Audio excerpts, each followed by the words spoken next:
Igbo bụ Igbo.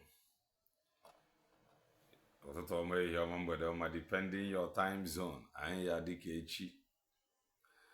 Maka na echi adịghị awụ awụ ka anyị na-abụgo ọbụla isonyere. What are you waiting for? Click the like button, subscribe, comment, share. If I na-ekwu na nke ikpeazụ oye ruru gị, if you are just coming across our channel for the very first time, this is Kelena TV. We are live and we are direct, bringing you the gospel of redemption. If I na-eme ka ebe bụ common sense, the reason abụrụ na ị mara ife ịmụ ife marakwa ife karịa anya nwa mana ọ nwere ife ị na-echefu maka ife a ka anyị ji wee nọdụ. I just want to make common sense as always. We will listen to the Senate President. We want to go straight to the point. Let's listen to the Senate President. To nge nwa kala agbasi at home mgba. Ịghọtago? To nge nwa ala agwa nge pụta. Gọvanọ gị sokwa anọ sit at home. Ọ gbabeghị gị mana ọ na-agba nge pụta. Ọ na-anọ sit at home. You are going to hear from Godswill Afabio, ihe a na-akpọ dia, the Senate President. Let's go. I said it is quick one.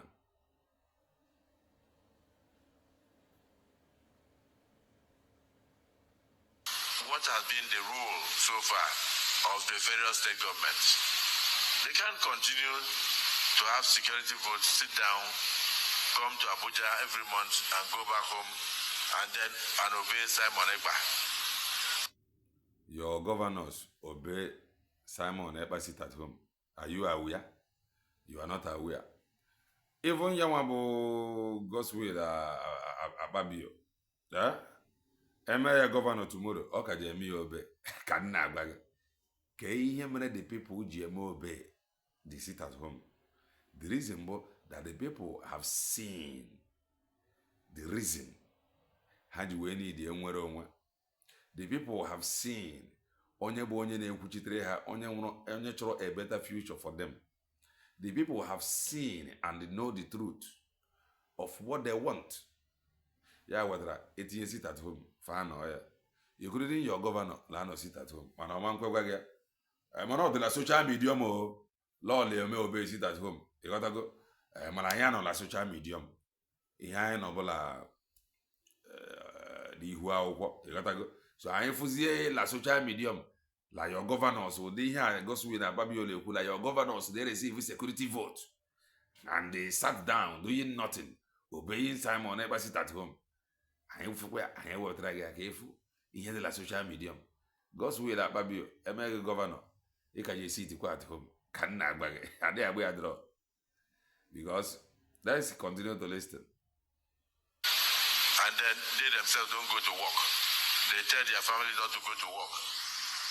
And they move around. I'm going to take it back. Careful that your governors that they don't go to work on Monday. Before you put on one listen. What has been the rule so far of the various state governments?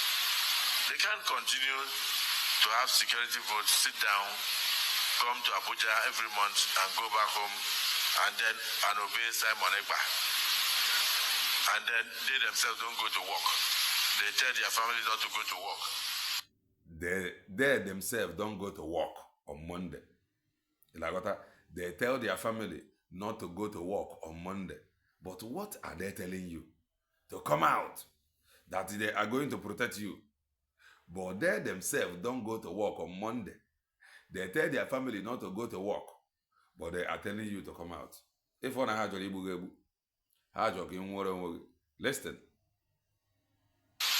And they move around, like you said, burning police stations from one police station to the other. This must stop. Nigeria is not a banana republic. It's not something we can gloss over. We must bring it to an end. Solution. Serious solution, not group of hoodlums. These are group of cabals. Or may I call it group that are obedient to Simon Ekpa. They have their head in every group that are obedient to Simon Ekpa. They have their heads in every state. These are citizens that no longer have faith in you or your government. They have right or choice to choose another. And they have chosen a man whom promised them Finland to their doorstep. They no longer listen to your $1 to 1 naira brouhaha. They want it real, raw. They want to work it out. They don't want promises. They want to see step-by-step action being taken to make sure that Finland is delivered to their doorstep. Not, oh, I'm going to, fuel subsidy is gone. Without considering the promises. Oh, fuel subsidy is gone. Rice, the price ade beer ade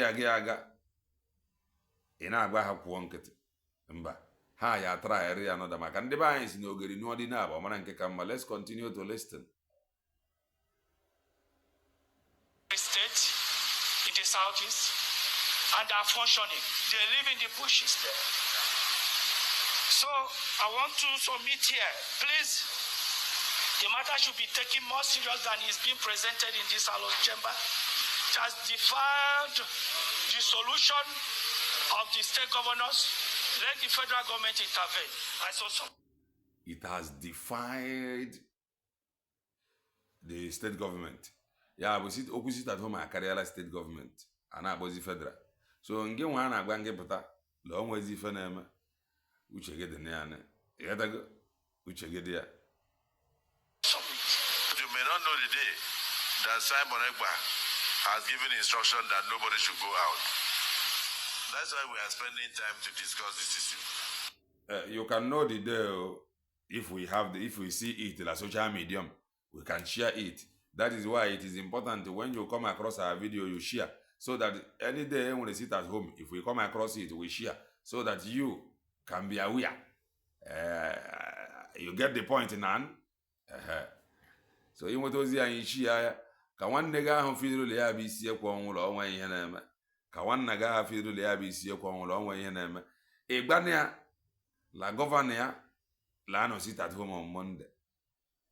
Ịgbana ya la family governor ya la no sit at home on Monday. Mara ka ezi ihe governor ya gbara ya pụtara udo odili ya nwere security. Somebody nye gị security je security gị. O security bụ onwe ya. Ọ lakpuru ụlọ. Ịma na okwu asị. Okwu a dị equivalent to $1 to 1 naira. Yeah, what people will lose confidence in them. How can you promise people $1 to 1 naira? All of a sudden, that $1 is heading to 2,000 naira, and you want people to believe you. These are reason why these guys take man's ever serious. That is the truth. I am going to make $1 to become 1 naira. It takes a promise. Lanya fanabo. $1 and nearly go to 2,000, and they want the same people to believe you. No, they can't believe you. They can't. They can't trust you. You can't be trusted because you could not deliver. That is the honest truth. So that is why people that is why Ojiawa stay strong. Let's continue. It's a very serious issue, but the primary purpose of government is to protect the lives and also cater for the welfare of citizens. In the southeast, if this situation is allowed to linger, the welfare of the citizens are already being affected and their lives are not safe. One of my senators from my community in Akwa Ibom sent his chief of staff to go to Anambra State. He did not know that was the sit-at-home day. The chief of staff was killed, and about 4 people in his convoy murdered. So it is not something.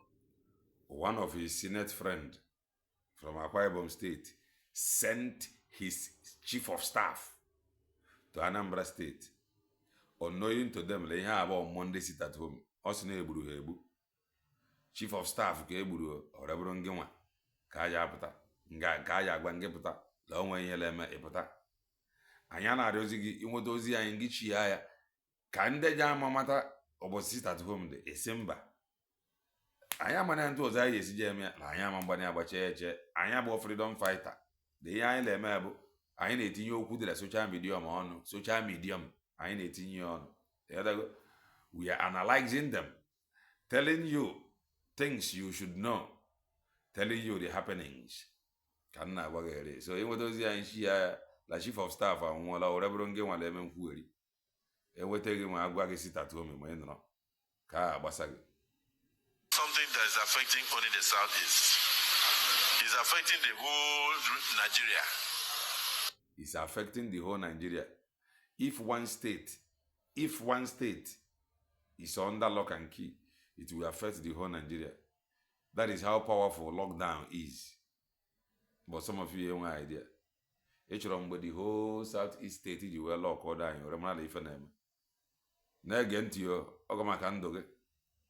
Because people go for marriages, they go for functions, and even transporters and commuters who pass through the southeast are also in danger, because you may not know the day that Simon Ekpa has given instruction that nobody should.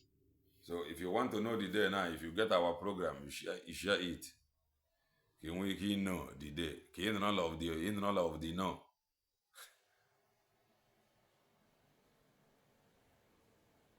To go out. That's why we are spending time to discuss this issue. It's a very serious issue. The economy of the Southeast used to benefit the economy of the South-South, and vice versa, and the entire Nigeria. People used to travel all the way from Lagos to buy things in Onitsha, and to also buy things in Aba, but those things are being disrupted. So it's almost becoming a national menace. That's why the Senate is wasting time. It is almost becoming a national menace. So some of you will have there, oh, Lile maybe see a label, Ile maybe see buying mba. All I was now, low, but the Lile Kiele maybe. Ilagata. Just the single state lock down. Only maybe over the Lile of one neck southeast, Oko. And the Kenny Hedge go lock down. But like these same people in Elanya or Hedge who sit at home. But like this same people in Elanya have promised to deliver $1 to 1 naira. They did not. They could not. The people have now left them. La chose another alternative. And that alternative was total freedom. Because they could not deliver. We can't be stagnant. Repeating the same thing, repeating failures. Yeah, what are the city at home? Let's continue to listen. To discuss it. We want to find solutions. As the Senate President, the first question I asked. The solution of Mazi Abati Gurubu, Ngirelize Mazi Nandi Kanoke Ebidogodi. Also, he release the Ebidogodi. Abuka release, Akoselo release Godiane, Rebido. Kana by. Which I asked the Civil Senator Ojus Okalo, what has been the rule so far of the various state governments? They can't continue to have security votes, sit down, come to Abuja every month and go back home and obey Simon Ekpa. Not just go back home empty-handed, go back home with bags of money. Because every month, he repeats this every month, the second time. Every month they go to Abuja, they get their allocation, they go back home with bags of money. And they obey Mazep and no one will let Riego. Oh, we are business minded, yo. Man, business in Kenya and Natal Abuja, about business Emerald State here. Or some of them are made the business that are state. Malojela Abuja Janatia, Labuziela, oh, we are business people. A better couple was Rafael as business people. And then they themselves don't go to work. They tell their family not to go to work. They don't go to work. And they move around, like you said, burning police stations from one police station to the other. This must stop. Nigeria is not a banana republic. I want us to provide solutions in this motion. Practical solutions. And then our committee on legislative compliance will also go ahead after we have communicated our resolutions here to find out the compliance. to find out what the security agencies are doing. The communities must be brought in. The local governments must come in. The state governments must also come in. And you must hold stakeholder summit on security in the entirety of the Southeast region and invite even those of us who are also affected to be there. It's not something we can gloss over. We must bring it to an end. Solution. Serious solution, not group of hoodlums. So, ihe njiwe wepụta ya bụ maka bifo a sị gị pụta sit at home. Senate president agwala gị na gọvanọs adịghị eje afịa. Family ha adịghị eje ọrụ. Ndị na-eme sit at home eme adịghị eje ọrụ. Ịghọtara na? So before you na-apụta, well, we are protecting you. The same people that could not protect $1 for heading to 2,000. Remember, they promised you $1 to $1. They could not do it.